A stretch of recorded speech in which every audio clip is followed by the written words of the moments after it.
ये बिल्कुल सच है, उनकी आपके टुवर्ड्स एक काफ़ी ज़्यादा रोमांटिक फीलिंग्स डेवलप हुई थी, जो काफ़ी स्ट्रॉन्ग भी थी।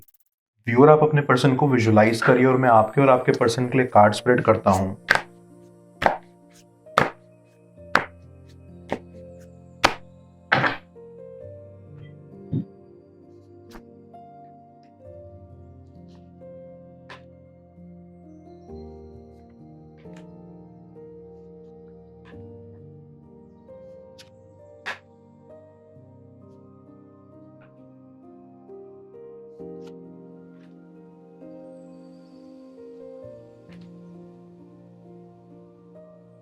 Here I get a vibe कि आपके पास्ट में जो पर्सन थे वो बहुत रिग्रेट करते हैं आपके उनकी लाइफ में ना होने का, और ये भी कि उन्होंने टाइम रहते एक्शन नहीं लिया इस रिलेशनशिप को बचाने के लिए।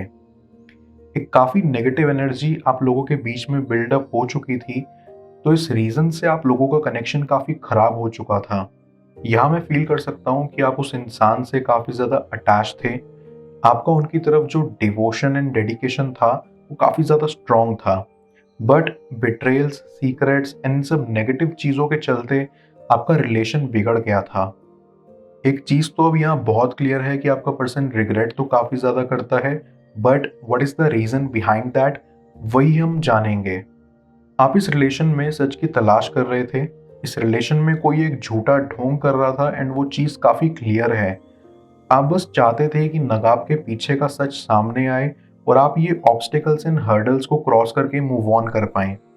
The feeling that I get here is कि आपका पर्सन इस बात पे बहुत रिग्रेट करता है कि आप लोगों में डिफरेंस ऑफ ओपिनियन था। आप लोगों की जो सोच थी वो एक जगह जाके मिलती नहीं थी एंड इस रीज़न से काफ़ी ज़्यादा प्रॉब्लम्स आप लोगों में होती थी। अब हर एक इंसान का थॉट प्रोसेस तो अलग ही होता है, और ये चीज़ आपका पर्सन समझने को तैयार नहीं था। उससे भी ज़्यादा बाहर के इश्यूज ये रहते थे कि इस रिलेशनशिप में काफ़ी ज़्यादा गॉसिप इन्वॉल्व रहती थी। कोई थर्ड पर्सन के ओपिनियन से आप लोगों के बीच का डिस्टेंस बहुत बढ़ चुका था। आई गेट अ स्ट्रॉन्ग फीलिंग कि कोई आपके रिलेशन को लेके काफ़ी जेलस था, या आप लोगों की किसी क्लोज सर्कल ने आप लोगों के बीच का कनेक्शन अप्रूव नहीं किया, जिससे आप लोगों को काफ़ी बुरा लगा और प्रॉब्लम्स बहुत बढ़ गई थी। आपका पर्सन ये बहुत ही ज़्यादा रिग्रेट करता है कि वो आपकी बातों से ज़्यादा दूसरों की बातों को मायने देते थे।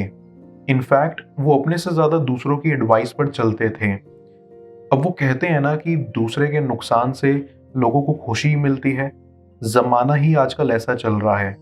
तो आपका पर्सन अभी यही चीज़ काफ़ी रिग्रेट कर रहा है कि उन्होंने इस चीज़ को डेप्थ से एनालाइज नहीं किया और दूसरों की इतनी सुनी कि उनका अच्छा खासा रिलेशन ऐसे बिगड़ गया। बट बात यहीं पे ख़त्म नहीं होती है। आपके पर्सन का सबसे बड़ा रिग्रेट ये है कि वो सही टाइम पे एक्शन नहीं ले पाए और एक सॉलिड डिसीजन उन्होंने नहीं बनाया। उन्होंने आप लोगों के बीच का कनेक्शन तोड़ दिया, और ये डिसीजन वो बहुत ही ज़्यादा रिग्रेट करते हैं alongside the other bad decisions जो उन्होंने लिए। उन्हें इस बात का अफसोस है कि उन्होंने सच की तलाश नहीं की और एक रैश डिसीजन ले लिया। उनको इस चीज़ का रियलाइजेशन है कि आपने उनके लिए बहुत कुछ किया है, और कंपैरेटिवली उन्होंने उतना कंट्रीब्यूट नहीं किया था आपके लिए, और ये चीज़ उनको काफ़ी ज़्यादा गिल्टी फील कराती है एट दिस पॉइंट। उनका करियर का पीक टाइम था जब आप उनकी लाइफ में आए। काफ़ी ज़्यादा फोकस थे ऑन देयर बिजनेस और जॉब, एंड जब आप उनकी लाइफ में आए तो वो थोड़ा घबरा गए। ये बिल्कुल सच है, उनकी आपके टुवर्ड्स एक काफ़ी ज़्यादा रोमांटिक फीलिंग्स डेवलप हुई थी, जो काफ़ी स्ट्रॉन्ग भी थी। एंड इसी कारण से वो डर गए, क्योंकि उनके पास इतनी एनर्जी नहीं थी कि वो इस कनेक्शन पे एफर्ट्स डालें, अपने करियर पे इतने फोकस रहने के साथ। इस बात पे अभी वो रिग्रेट करते हैं, बिकॉज आपका पर्सन दूसरों की ज़्यादा सुनता था।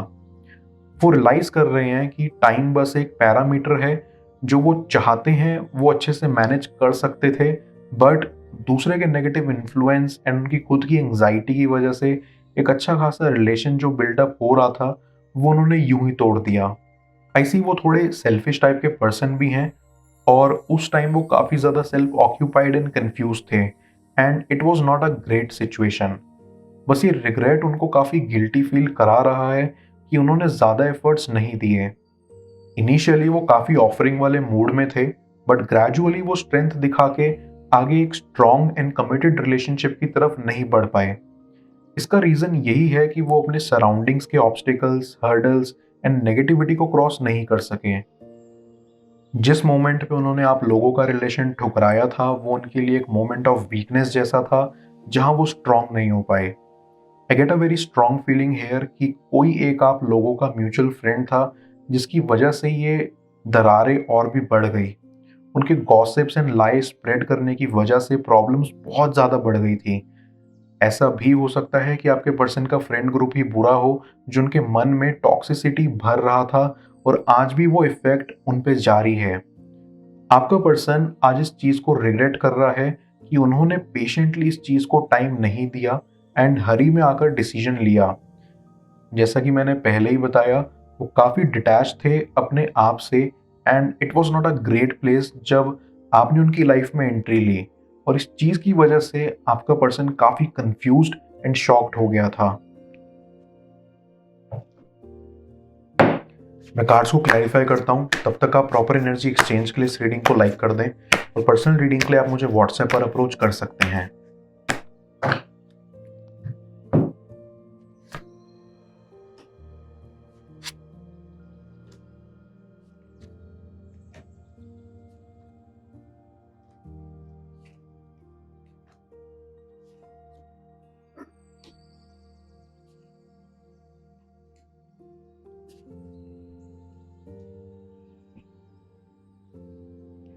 पास्ट में एक ऐसा भी चांस आया था कि आप लोग एक साथ दोबारा जुड़ जाएं, बट उन्होंने उस सिचुएशन को भी हाथ से जाने दिया एंड इस चीज़ का उन्हें सबसे ज़्यादा रिग्रेट है कि चांस मिलने के बाद भी उन्होंने रिकंसाइल नहीं किया। आपके पर्सन के लाइफ में कुछ लोग ऐसे हैं जो बस उनका time, attention and energy waste कर रहे हैं एंड उनका एडवांटेज ले रहे हैं, और हकीकत में वो उनके सच्चे दोस्त नहीं हैं। उन्होंने आपसे कभी भी किसी चीज़ को लेकर खुलकर बात नहीं की, और ये रिलेशनशिप ब्रेक करने के टाइम भी उन्होंने आपको एक प्रॉपर क्लोजर नहीं दिया, and that's another huge reason for them to regret. आपका पर्सन अभी चाहता है कि फ्यूचर में आप लोग इस चीज़ को लेके फिर से डिस्कस करें, but not right now, because वो अभी पूरे तरीके से रेडी नहीं है। वो भी रियलाइजेशन स्टेज में ही है एंड उन्हें अभी टाइम चाहिए to mend what is broken. उन्होंने अपने अंदर के सच को नहीं तलाशा और कुछ ऐसे लोगों की बातों में आ गए जो सिर्फ सेल्फिश मोटिव्स के लिए उनके साथ थे।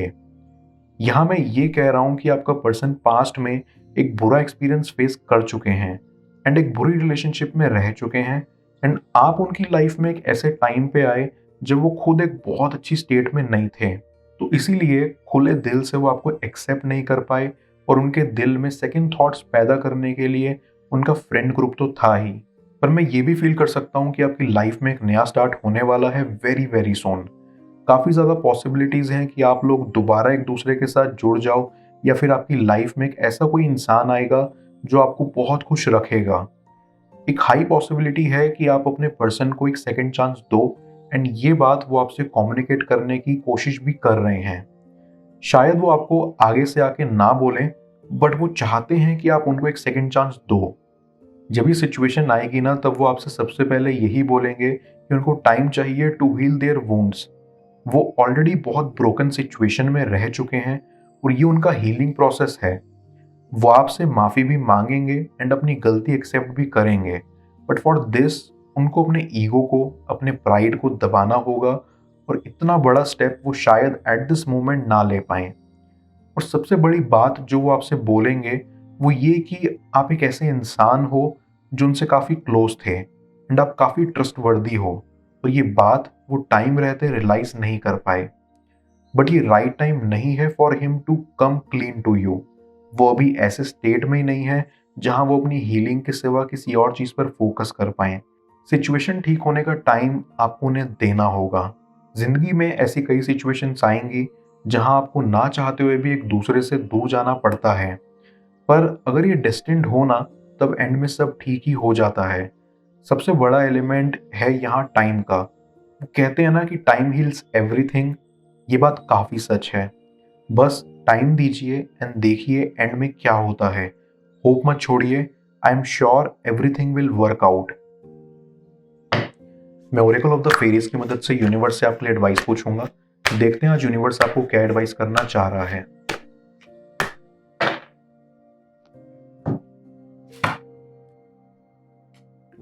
हीलिंग। फेरी आपको कहना चाहती है कि ये समय है आपका हीलिंग देने और रिसीव करने का। हर किसी में एक नेचुरल एबिलिटी होती है दूसरों को हील करने की, लेकिन उसकी तरफ बढ़ने से पहले आपको यहाँ खुद को हील करना होगा। खुद को हील करने का सबसे बेस्ट वे है चक्रास मेडिटेशन। आपको मेडिटेशन के जरिए अपने चक्रास को रीबैलेंस करने पर फोकस करना चाहिए। That will be the ultimate healing जो आप अपने लिए कर सकते हैं। क्या उन्हें अपनी गलती का एहसास होगा? जाने स्क्रीन पर शो हो रही इस नेक्स्ट टैरो रीड में। पेड पर्सनल रीडिंग के लिए आप मुझे व्हाट्सएप पर अप्रोच कर सकते हैं। मैं मिलता हूं आपसे दोबारा अगली टैरो रीडिंग में। Till then, bless you.